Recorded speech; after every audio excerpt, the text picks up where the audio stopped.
At 95, Clint Eastwood breaks his silence. After a lifetime of grit, guns, and glory, the cowboy of American cinema finally opens up, not about his movies, but about his enemies. For decades, he kept quiet, refusing to gossip or play the Hollywood game. But time has a way of stripping away restraint. And now, Eastwood reveals the truth. The 5 stars he never forgave. 5 names that tested his patience, his code, and his faith in what a man should stand for.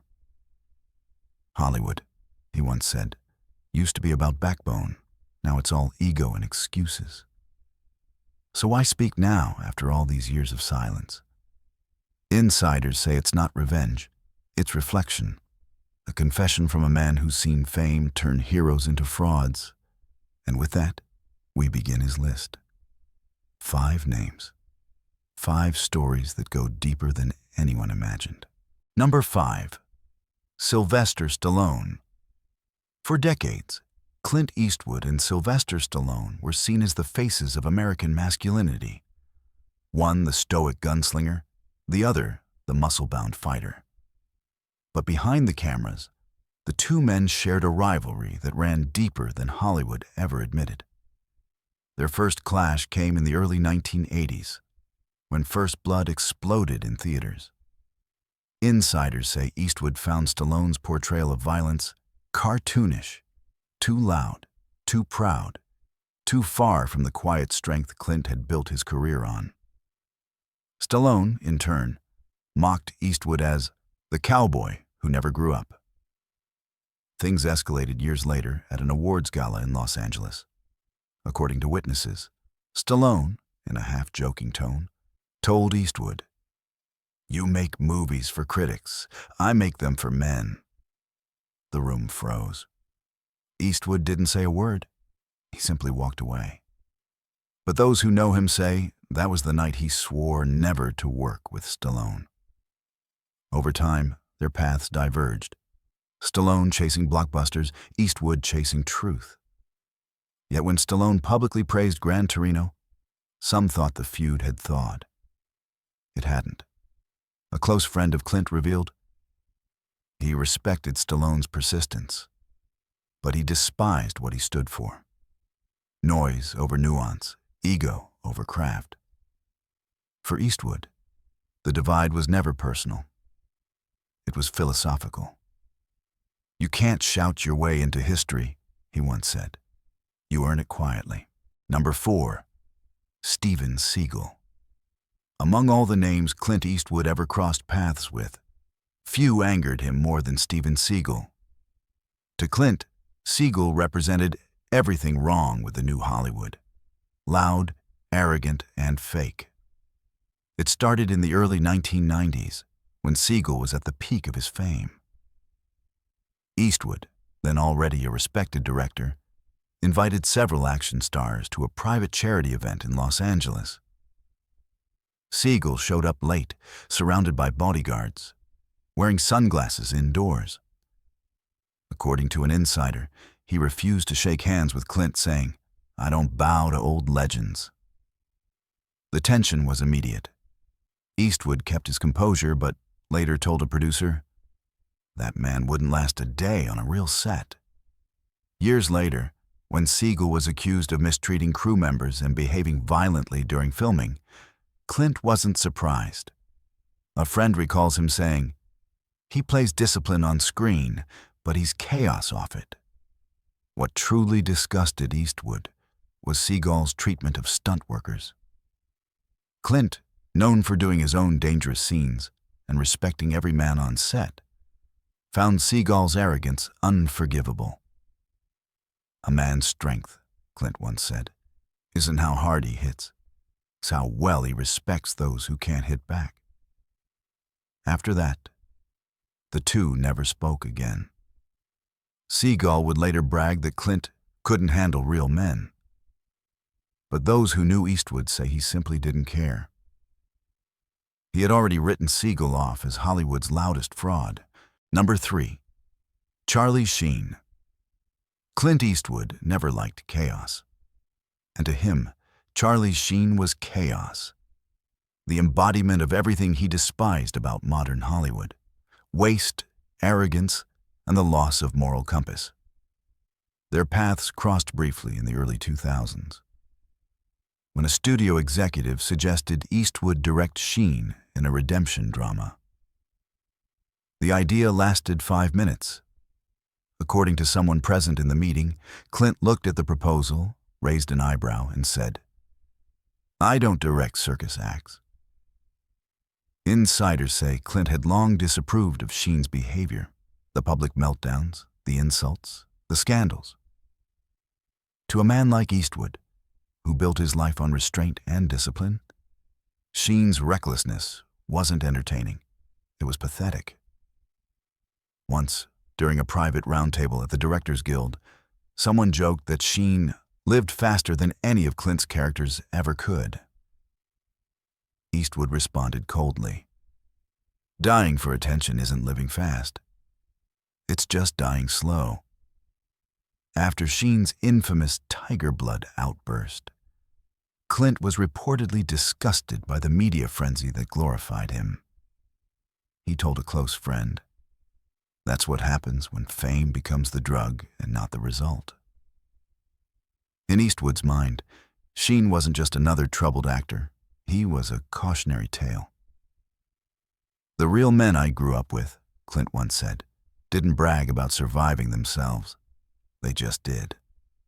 To this day, Clint refuses to mention Sheen's name publicly, not out of hatred, out of disappointment. Because to him, Charlie wasn't an enemy. He was a warning. Number 2, Michael Bay. If there was ever a filmmaker Clint Eastwood couldn't stand, it was Michael Bay, the master of explosions, chaos, and cinematic excess. To Clint, Bay wasn't a director. He was a salesman. Their clash began in 2005 when Warner Brothers executives invited both men to a private industry dinner. Bay, then riding high on Transformers, reportedly told Clint, "Audiences don't want to think anymore. They just want to feel the boom." Clint didn't respond immediately. He just stared for a moment, then said quietly, "That's not filmmaking, that's fireworks." The room went silent. For years, Clint refused to mention Bay by name, but his disdain showed in interviews. When asked about modern action movies, he replied, "They're loud because they have nothing to say." Insiders claim that Bay later tried to pitch a remake of Dirty Harry with a younger, edgier tone. Warner offered Clint a consulting role. He declined instantly. "You can't reboot conviction," he told them. "You either have it or you don't." Friends say Bay's style, fast, flashy, empty, represented everything Clint spent his life fighting against. To Eastwood, film was truth. To Bay, it was business. And that difference was unforgivable. "Anyone can blow something up," Clint once said, "but not everyone can make silence explode." That one line summed up everything. Why he never respected Bay, and why Hollywood still bows to Clint's quiet fire. Number 1, James Cameron.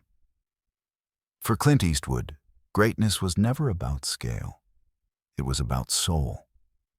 And that's why his quiet contempt for James Cameron ran deep.